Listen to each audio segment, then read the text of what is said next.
Over the last several weeks, Omicron sublineages BA.4 and BA.5 have been increasing in the United States. The two problems with it is that likely BA.4 and BA.5 are more transmissible, but importantly, the antibodies that you form if you got the vaccine, or even if you got a prior infection, don't work as well against BA.5, and so you can get reinfected very easily. While there's no evidence available to suggest that BA.4 or 5 cause more severe disease, and we're still collecting data on the vaccine effectiveness against BA.4 and BA.5, we know that vaccine effectiveness against severe disease and death remains high for other Omicron sublineages, and likely also for BA.4 and 5.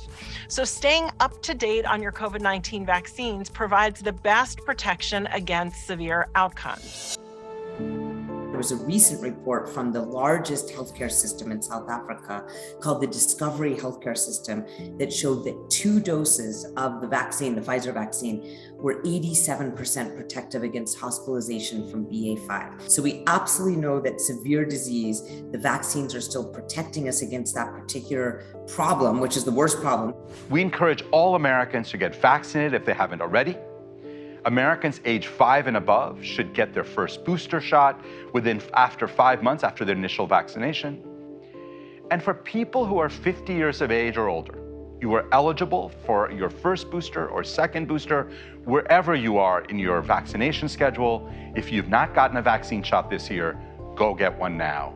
It could save your life. Pfizer is coming up with a BA.4, BA.5 specific, Omicron-specific mRNA vaccine that they say will be out in October.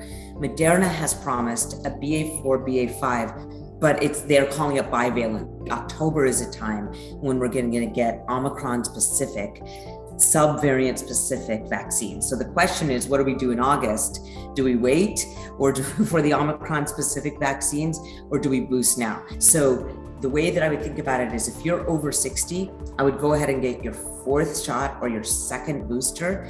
And then you can get an Omicron-specific one in 2 to 3 months. There has been no evidence that getting vaccines close together is harmful. In fact, there was a Nature Immunology paper that showed us that every subsequent booster, or exposure for that matter, just expands our T-cell repertoire and broadens them. It doesn't hurt us in any way.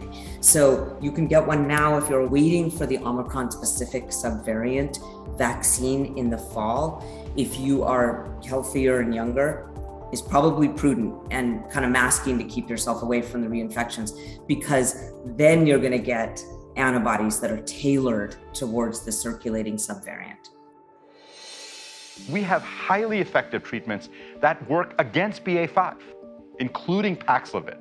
This is an oral antiviral that reduces the risk of hospitalizations and death by 90%.